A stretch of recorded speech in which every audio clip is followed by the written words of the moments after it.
Good morning, class 6. From today we will start civics chapter 9, urban livelihoods. The previous chapter we have done the rural livelihoods. Now we are going to start with the urban livelihoods. What do you see in this illustration? You can see the illustration, that is the picture that people are running for the bus, vegetable vendor, or maybe he is selling something.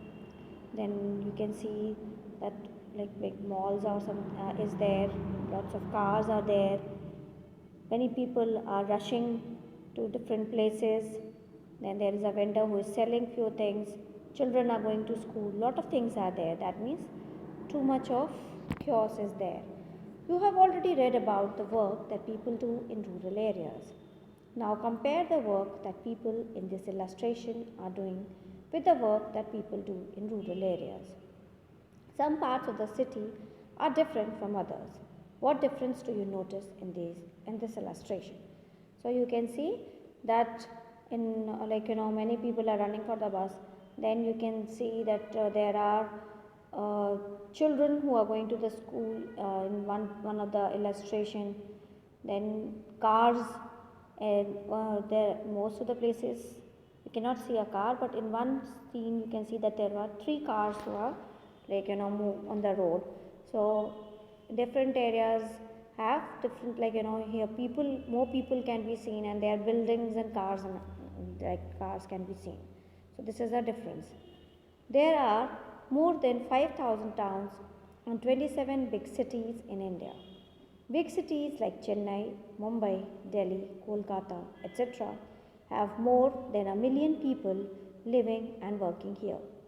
They say that the city never sleeps. Let's visit one and find out about the work people do in the city. Are they employed by someone, or are they self-employed? How do they organize themselves? And do they have similar employment and earning opportunities? So we have to see all this. You can see here again one illustration is given. A sweeper is sweeping the floor, then a barber is cutting the hair or something. A vegetable vendor is selling the vegetables, and that area is a slum area. Then you can see that there are children who are playing, women who is selling something, a cow is under a tree. So walking on the street. This is the city where my cousin lives. I have been here only a few times. It is very big. Once when I came here, my cousin took me around. We left the house early in the morning. As we turned the corner onto the main street, we saw that it was already buzzing with activity. The vegetable vendor was busy arranging tomatoes, carrots, and cucumber in baskets at her stall so that people could see what she had to sell. Next to her stall was a lovely, colorful one that sold all kinds of flowers. We bought a red rose and a yellow. On the pavement opposite, we saw a person selling newspapers with a small crowd of people around him. Everyone wanted to read the news. Buses whizzed past, and there were auto rickshaws filled with school children. Nearby, under a tree, a cobbler sat, taking his tools and materials out of a small tin box. Next to him, the roadside barber had begun his work. He already had a customer who wanted an early morning shave. A little way down the road, a woman was pushing along a cart with all kinds of plastic bottles, boxes, hairpins, clips, etc. So this boy is telling that there were a lot of things happening when he had gone to visit his cousin who was living in a city. When in the morning they went out, they saw that lot of things were happening around. A vegetable seller or vendor was arranging the vegetables so that people could see it. A barber who already had a customer who came for a early morning shave. Then the auto rickshaws were there, buses were there. A woman was selling, like having a cart which had water bottles, boxes, hairpins, and lot of other things as well. Another person on a cycle trolley was carrying vegetables to sell to people in their houses. We came to a place where rickshaws were standing in a row waiting for customers. We decided to take one to the market, which was about 2 kilometers down the road. Bachchu Manjhi, a cycle rickshaw puller. I came from a village in Bihar where I worked as a mason. My wife and 3 children live in the village. We don't own land. In the village, I did not get masonry work regularly. The income that I earned was not enough for family. After I reached the city, I bought an old rickshaw, cycle rickshaw, and paid for it in installments. This was many years ago. So the rickshaw puller told them that he was from a village in Bihar and his family was living there. He had 3 children. Initially, he worked in the village as a mason, but then the earning was because his work was not throughout the year. That we have read in the previous chapter that like they don't have work for like whole year. So he said that therefore he came to the city. Initially, he bought a cycle rickshaw on installment. I came to the bus stop every morning and take the customers wherever they want to go. I work till 8:30 in the evening. I take rides of up to 6 kilometers in the surrounding area. Each customer gives me rupees 10 to 30 per trip depending on the distance. When I am ill, I can't do this work. So on those days, I don't earn anything. I stay with my friends in a rented room. They work in a nearby factory.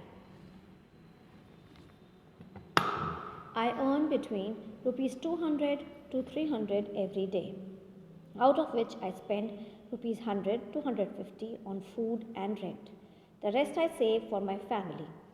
I visit my village 2 or 3 times a year to see my family. Though my family survives on the money I send, my wife also earns from agricultural work that she gets once in a while. So he said that he has bought the cycle rickshaw on installment and gradually he had paid the money. But then that had happened long time back. Now he said that he takes people, he comes to this bus stop every morning and he works till 8:30 in the evening. He takes people up in the nearby areas, that is up to 6 kilometers, and they pay him around rupees 10 or 30 per trip.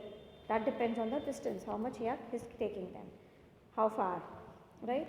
And every day his earning was almost 200 to 300. He spent rupees 100 to 150 on his food and rent because he was living in a rented house with his friends who were working in the nearby factory. So he also had a share in the rent and on the food. So 100 to 150 he had to spend on that, and rest he saved for his family, that he sent to his family who was still living in the village, where his wife was working in the agricultural field for once in a year, like till the time she could get work, but otherwise they were surviving with the money which he sent. Though, so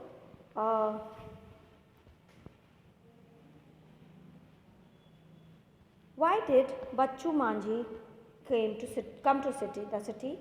Why can't Bachchu Manjhi live with his family, talk to a vegetable vendor or hawker and find out how do they organize their work, their way of preparing, purchasing, selling, etc. Bachchu Manjhi has to think twice before taking a day off from work. Why? And he said that he couldn't work the day, obviously, because his work required a lot of energy, and the day he was ill, he cannot work. So when he is not working, obviously, he will not be getting any money that day. Like Bachchu Manjhi, a large number of people in the city work on the streets. In a survey of Ahmedabad city, it was found that 12% of all the workers in the city were people working on the street. They sometimes sell things or repair them or provide a service. They work on their own. They are not employed by anyone and therefore have to organize their own work. They have to plan how much to purchase as well as where and how to set up their shops.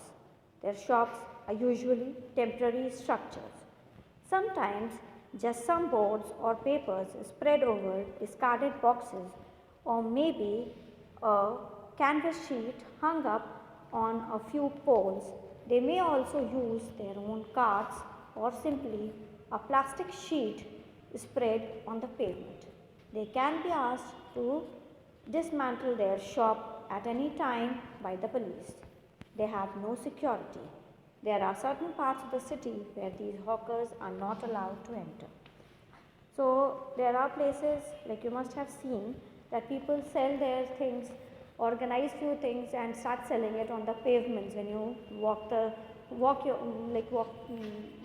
a walk, or when you go to the shopping malls or maybe to any other place, you must have seen that there are people who do these things. And these temporary, like someday you will see that they are, then maybe after a few days you might not find them. They might have to shift to some other place because police might not allow them to occupy that area. So that is a temporary structure, and they have to they do in this, they do not have too much of expenditure, so they can easily pack up and move from one place to another. So you must have seen and observed. Then there are certain areas where these vendors are not, or hawkers, they are not allowed. Vendors sell things that are often prepared at home by their families who purchase, clean, sort and make them ready to sell. For example, those who sell food or snacks on the street prepare most of these at home.